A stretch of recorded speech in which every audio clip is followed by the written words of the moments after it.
खबरों की तफसीलात को आगे बढ़ाएं और आपको बताएं, मुस्लिम लीग नून के सदर और साबिक वज़ीर आज़म शहबाज शरीफ ने कहा है कि सूरज 9 मई के सूरज को गरूब कर देगा। माजी में जब भी मुल्क पर कड़ा वक्त आया, नवाज शरीफ आगे बढ़कर आया।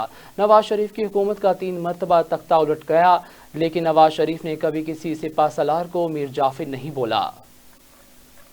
तो एक तरफ अंधेरे थे, नवाज शरीफ रोशनियां लेके आया। एक तरफ खिदमत है नवाज शरीफ की और दूसरी तरफ धोखा, फ्रॉड और झूठ है। एक तरफ इसार और कुर्बानी है, दूसरी तरफ लालच, तमा और पैसा बटोरने की ख्वाहिश है। एक तरफ ये शख्स नवाज शरीफ वतन से मोहब्बत करता है, दूसरी तरफ मुल्क दुश्मनी है।